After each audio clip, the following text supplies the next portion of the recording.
morning everyone. In our last class we have discussed the climate of India. Now in this class we will start with chapter number 4, that is soil resources of India. Before starting this chapter you should know what is pedology. Now I know this term is quite new. Pedology.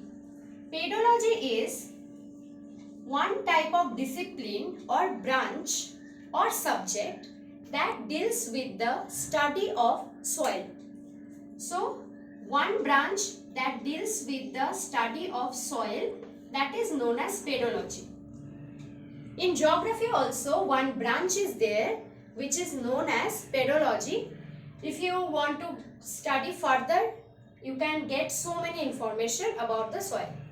Okay. So, what is pedology? The subject that deals with the study of soil. Now, first question that arises, what is soil? Now, the definition of soil. You all have gone through one chapter, that is weathering.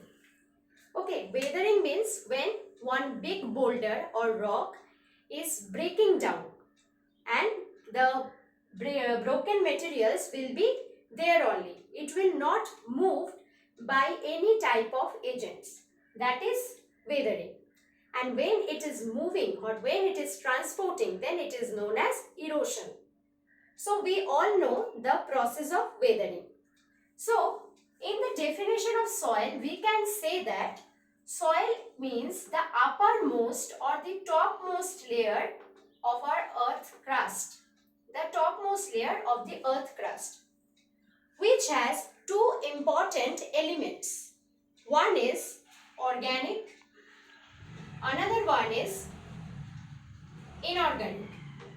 So, what is soil? Soil means the uppermost layer of the earth's surface which has two important material. One is organic and second one is inorganic. Now, what is organic matter? Organic means the living things. Okay, it is related to living things. So, one term you have already gone through, that is humus. So, humus will come under this organic matter. If I am dividing this organic and inorganic, then humus will come under this organic matter. Now what is humus? Humus means nothing but the decayed plants and animals. The decayed plants and animals means humus. So humus will be under organic. And what is inorganic? Inorganic means non-living matter. That means the minerals which don't have any life forms. So minerals. What are the examples? Potassium, iron, nitrogen, phosphorus, magnesium. These are the examples of inorganic material. So, soil is the uppermost layer of the earth's surface which has two important components. One is organic, another is inorganic. Under organic, humus will come and under inorganic, minerals. And which minerals? Like potassium, phosphorus, iron, nitrogen, these are the important materials or important minerals. So this is the basic definition of soil. And please keep it in your mind that soil supports the plant life. Understood? So this is the definition we have done. Now what is the second topic? Second topic is soil fertility. What do you mean by soil fertility? Number 2. Fertility of soil. Now, in a very simple word, I can say that fertility means the power or the strength of the soil that can support the plant life. So, what is the definition? The definition of soil fertility is it is the strength of the soil which supports the plant life. Now, under this, 2 or 3 characteristics you should know. So, number 1, it contains moisture. Number 1, it contains moisture. Number 2, it has certain depth to allow the plants to grow their roots. So, it has certain depth. Number 3, it contains organic matter also, because without organic matter, soil cannot be fertile. So, it contains organic matter. So, these are the 3 basic characteristics of the fertility of soil. Number 1, it contains moisture. Number 2, it has a certain depth to allow the plants to grow their roots. And number 3, it contains organic matter. So, 2 topics we have done. One is definition of soil, one is fertility of the soil.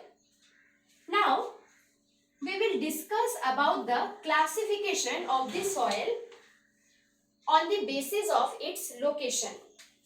So, if you are dividing soil on the basis of its location, you will find 2 types of soil. Number 1, it is sedimentary. Sedimentary soil, which is also known as in situ soil. And second one is transported soil. Transported soil, that is also known as ex situ soil.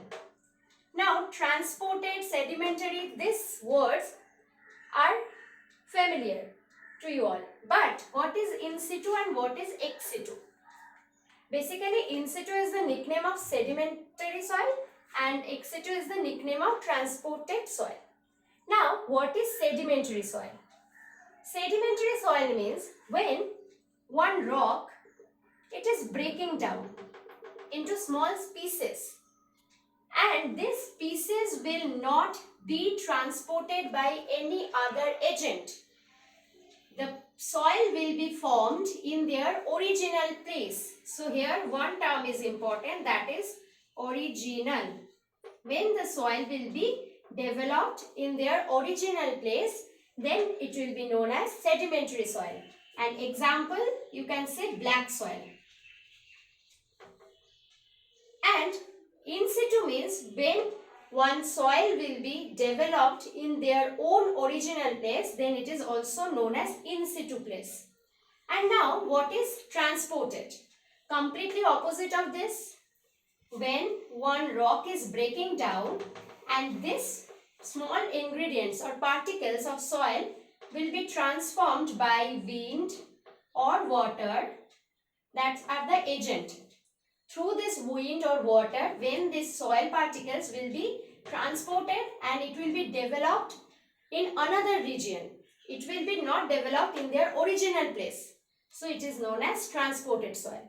So, sedimentary soil will always be developed in their original place, but transported soil will be transported from their original place to another place. And what is the example of this? Alluvial.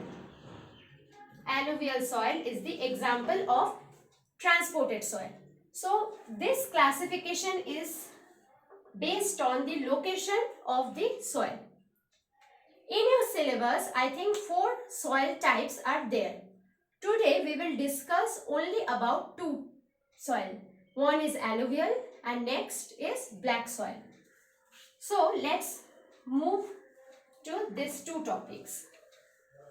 Now, first is alluvial soil. Out of this, what things you have to learn? First, you should learn the definition. Definition. Second point, features. For every soil, these points are very much important. Now, number 3, it is classification, if any.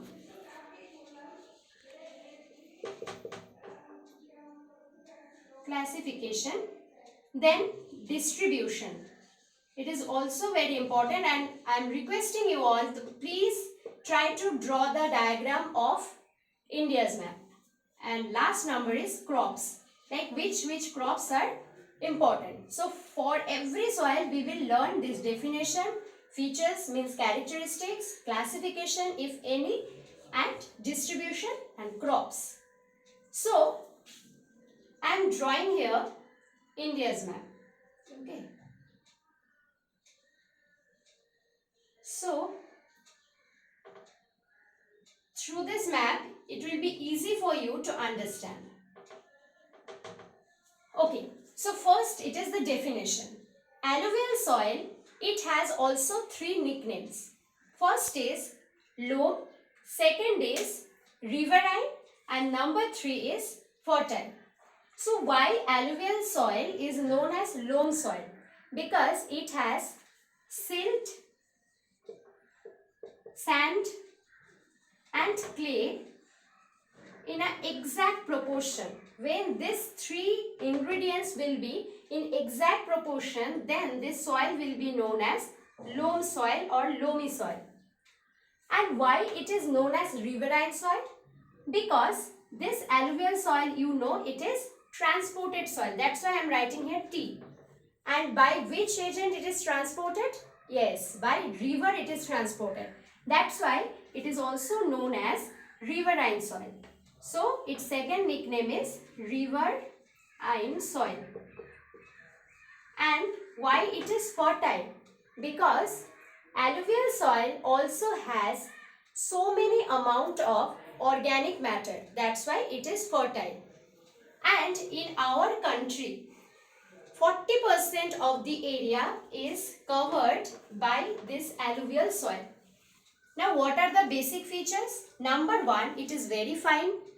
Number 2, color will be changed. The color, sometimes it looks like very blackish, sometimes light brownish, like this, according to the amount of ingredients that is present inside that.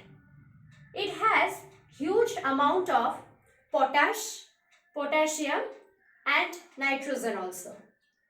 And it is very fertile soil. So these are the basic characteristics. In your book, so many points are there. You can follow this also.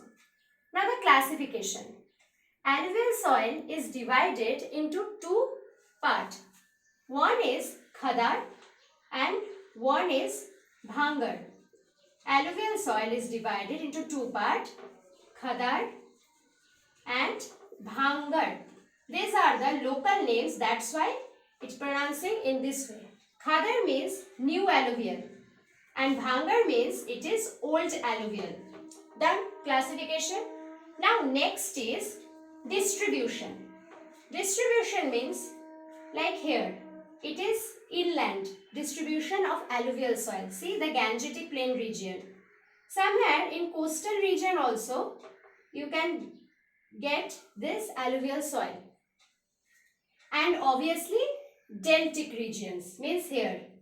Okay, so in inland, in deltic and in coastal regions you will find this alluvial soil. And last point was crops. Rice and jute are the most important crops that are found in alluvial soil region. Now done. Second is black soil. Black soil. Now, what are the definition of black soil? The soil that is generally made up of lava, that is black soil. Okay, black soil is made up of one igneous rock, that is basalt, and it has one nickname, that is regur. Now features, it is black in color, it is also flourished with lime materials. Number 3, it is very favorable for cotton, that's why it is known as cotton soil also. Generally there is no classification for black soil. Now the distribution. Distribution means generally Gujarat, some part of Rajasthan and here Maharashtra.